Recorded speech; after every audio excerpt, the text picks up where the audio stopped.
Hello, my name is Kenneth Matthews, and this is the week one personal best leadership experience video brought to you by YouTube. I'm speaking to you from my hotel room. I'm in Costa Rica working on deployment right now, and I thought it would be best to do the video versus writing because I think I can articulate it a lot better vocally than I can by writing it. So my best leadership experience would have to be in 2017. I joined this program where I deploy 8 months out of the year, broken up into 2 month periods, 2 months on, 1 month off, for a total of 12 months. And I got deployed out of country, brand new to the program, but not to the company. And I'm a new guy. I'm not new to leadership. I'm not new to being a shift supervisor or a production supervisor or a leader in the military. So in this particular time, me being a new guy, we had someone in charge, and she was brought over from a different program, but had no leadership experience, but was put in charge because I guess she'd been on the program the longest. I'm not sure.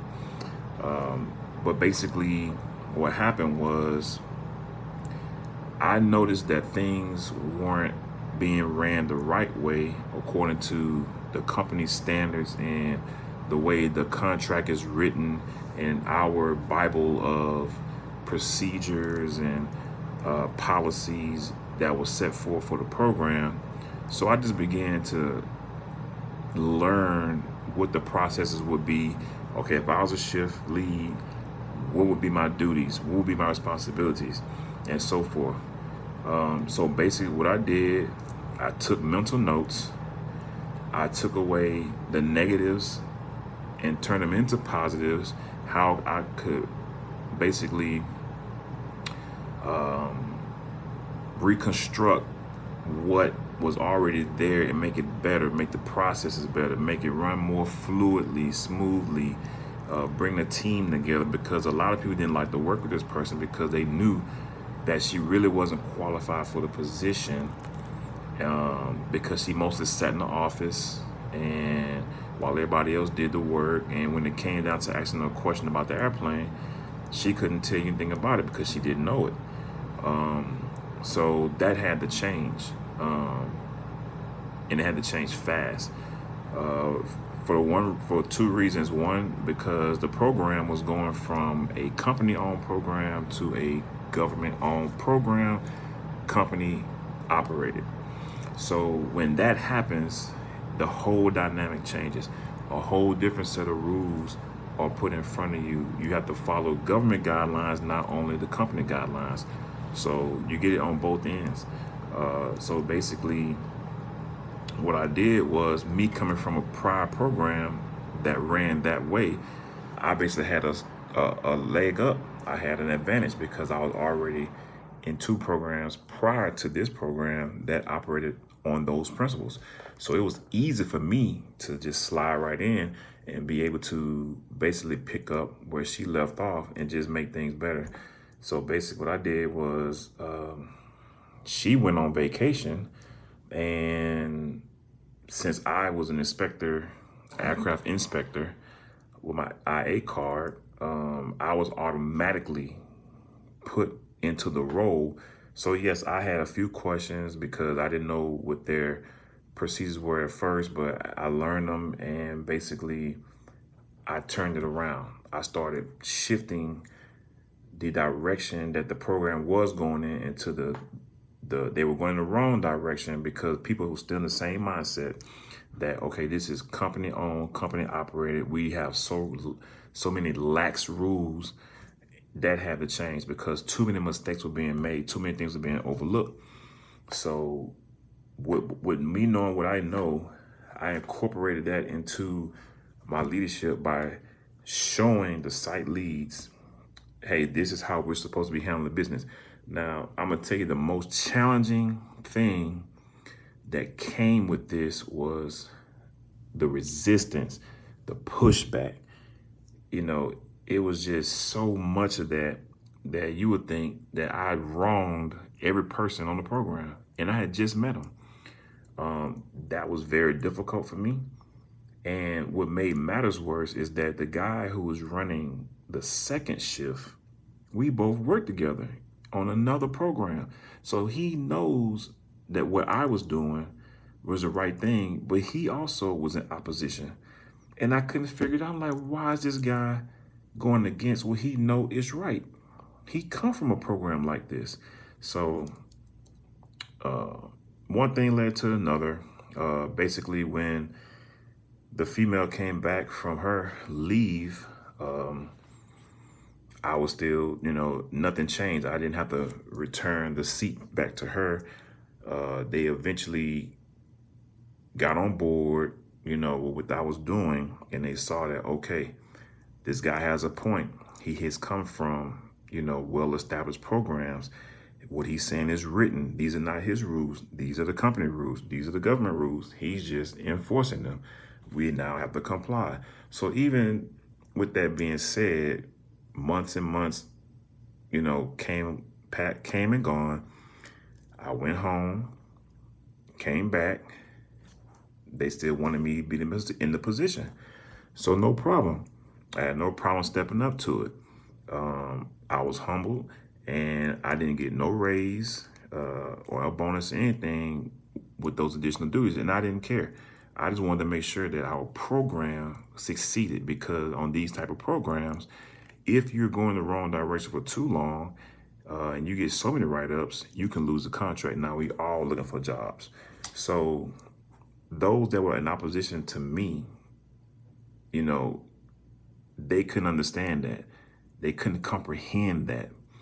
So it made it very difficult for me to do my job. It was stressful at first, but what I did was I learned to channel that stress and use that energy to just make things better, to just basically lay it out in front of them, like, see, what I'm saying works. This works. So fast forward, we lost our director of maintenance. Actually, he was gone before I even got to the program. So what ended up happening is one of the site leads was tasked with taking over his duties. Now, this is a guy who was an ex-Navy pilot, no maintenance background whatsoever, no background of the aircraft that we were operating, and that's the one they put in charge. No problem. So even from him, I was getting opposition, pushback, resistance. He would listen to other people who only been in that program only, who had no idea about how things were supposed to be ran. So I'm going back and forth with this guy. I having to pull out documents, proof, to show him that, hey, this is the way it's supposed to be. Okay. And even then that was questioned. So, it weighed heavy on me. Like I said, it was very challenging. It's very stressful. But me coming from the military, 10 years in the military, I was an E6. I managed over 30 people, and 18 aircraft. So coming to a program that only had 3 airplanes and maybe, let's say 15 people, it was really nothing. But I just never had this much resistance and pushback before, ever. So that took some time to get used to. So what I would do is express my concerns to people above them, and they always say, okay, well, we'll talk to them, we'll handle it, this, that, and the other. Come back to the same situation. So sometimes I will question myself. Why am I doing this? Why am I doing this? Okay. Now, I'm going to tell you why I was doing this, because I feel like it was the right thing to do. I feel because I knew what I knew coming to this program, that it was almost like my destiny to become the supervisor, the lead. because the program was going in the wrong direction. They was actually willing to end the contract on the program because it was going in such a bad direction. But they was failing inspections and stuff. So once I came along, put in long hours, I mean long hours a day. I come in, I'm the last one to leave. Everybody at the hotel and the pool having a good old time. I'm still at work till it get dark, trying to basically clean things up, put things in order to make sure that we are successful. I did that. I made the sacrifice. You know, it wasn't a big deal because that was my passion. It's still my passion today. And, you know, there were no attaboys, pat on the back. I don't care about that. I don't need that to be validated by rewards or anything like that, certificates, I don't need all that. You know, I feel like it's in me to do what I do. And some was arguing there's no such thing as born leaders. Well, that may be true, but I would like to argue and counter that and say they are such things as born leaders. It just take that person to be passionate about something. You don't have to necessarily lead people. You can lead the stuff to become big. Like you can start something, and because you're so passionate about it, you can lead the direction in the way it needs to go, and then it can become something great. It doesn't necessarily mean you have to have people under you to be a good leader. You can be a good leader by how you keep yourself, how you maintain yourself, how you present yourself. Lead by example. That's where that comes from. So basically, you know, that was my experience. But what I will say, what I would take away from it, you know, what did I do to make a difference?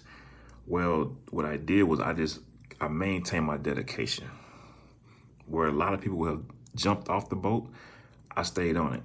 And I think that's what enabled me to gain the respect from the now DOM, Director of Maintenance, because he was a contractor, a subcontractor on the program who later became the DOM. He saw, man, you know what? That guy, he's turned this thing around. He's got this thing going in the right direction. Tools are looking good. The FOB program is looking good. The hazmat program is looking good. You know, the training, all this stuff is up to par. It's in order. It's organized. It's neat. You know, so once he got up to the director of maintenance position, I was coming off deployment.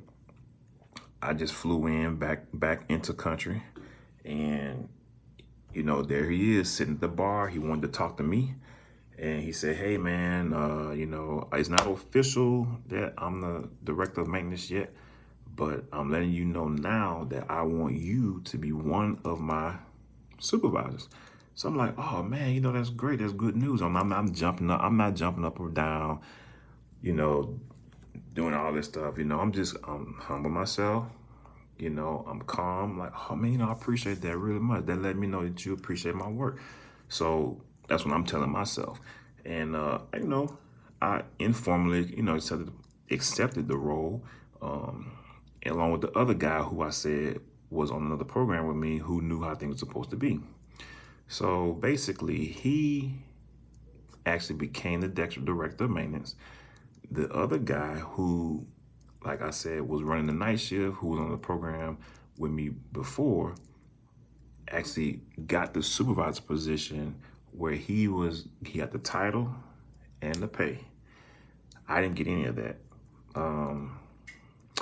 And that in itself was a struggle because in his mind, he thought I worked for him. So I would say, what's the right word to use? He would,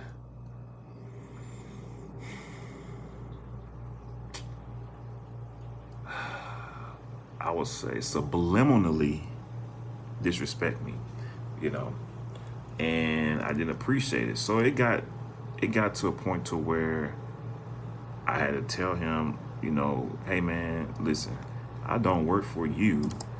we both work for the DOM, and one word led to another. He got all hot and mad, and he's like, well, yeah, you do work for me. I said, well, okay, no problem. I'm not going to argue with you. Let's talk to the DOM and let him tell you who I work for. So once we had that conversation, he stopped with the disrespect, but it was animosity towards me because he felt I was trying to take his job when I wasn't. How am I trying to take your job? You're the one getting paid for it. I'm not. You the one have the title for it. I don't. I'm just doing this because this is what I like to do. I'm good at this. So he was more of a people person, laughing, joking, drinking beers with everybody. I wasn't. I'm more of a serious person. I'm direct. I like to give the directions to what we need to do. We can laugh and drink after work. All that playtime stuff when you come to work, that's over with. We're not friends when we're at work. We're friends when we're out of work. And that was his problem. That's why when push come to shove, when he was here, things will fall apart. I would have to come back in the country, straighten things, basically back to square one. That was frustrating. You see, I have named multiple challenges that I have faced already, and it just goes on and on and on, okay, until he ended up getting fired from the company, for something that he did. And then what happened was the program manager informally announced, hey, through email, that I would be stepping up and taking the previous supervisor's position. So now that comes with title and pay. So once that happened, some of the people who were, giving me the pushback, they were upset. But the ones that are upset weren't qualified to be in the position. So I had my thoughts about why these certain individuals felt the way they felt. I kept them to myself because it's not about me. It's about the team. It's about the program. It's about keeping the job, doing the job right, satisfying the customer. You see, so I had to swallow all of that and keep a straight face, smile, speak to everybody every single day. And I still have to do that till this day. 3 years later, I still have to do it. The one thing that I take from all of this that I've mentioned here in this video is that basically when you are under supervision from someone and you want to become a leader, you're aspiring to be a leader, a supervisor, whatever you want to call it at the time, you always take both sides of the situation. You see how that current supervisor is doing things. You see what the reaction of those actions are. You can say, well, if I do it this way, you take the negative, you turn to a positive. Now, you can't please everybody. You have to know that. Being a leader, you cannot please everybody. It's impossible. But you try your best to meet everyone in the middle. But with that, you have to be, in my opinion, a leader has to be able to swallow his or her pride. You have to put that aside, put your emotions aside, okay, because you are the leader. You can't show weakness. You can't show all those emotions because they depend on you. You are the stronghold. You are the example, okay? You represent them. So if the leader looks sad, stressed out, emotions all out of whack, then that's going to bring in the question, well, how does everybody else feel? So And I have a perfect example, because since I've taken this position and everything's starting to smooth out, the main site lead has come up to me several times and said, hey man, how everybody doing? I say, it seems like everybody doing good to me. I haven't had no complaints, no issue. You say, yeah, I see the same thing. Everybody seem happy, they getting along, work's getting done. And his boss that's in the States has come down and visit and has said the same thing. So, it shows, and that's what reinforces what I just said. If the leader is together, is strong, showing that he's happy, she's happy, things are running smooth, the rest of the team is going to follow suit. Okay. And I just recommend anybody who wants to be a leader, you have to take your learning experiences with you, and you flip those things and say, well, if I was in that position, and I would do it this way, and apply your principles, your morals to your leadership. And I feel that you will have a pleasant outcome. There will be tough times. There will be resistance. There will be pushback. There will be days where you just feel like throwing your hat in. I had plenty of them. But that's when you have to tell yourself it's bigger than you. Now, granted, everyone's human. Everybody has their tolerance level. And I understand that. But before it gets to that point, if you can, step back, take some time off, regroup, refresh yourself, come back to the situation. If you feel the same way then maybe you might want to rethink about if you want to stay in that position or not, because you need your sanity. You need to walk with your sanity, So that's my video on my best leadership experience. I hope you enjoy it. Thank you very much. Good night.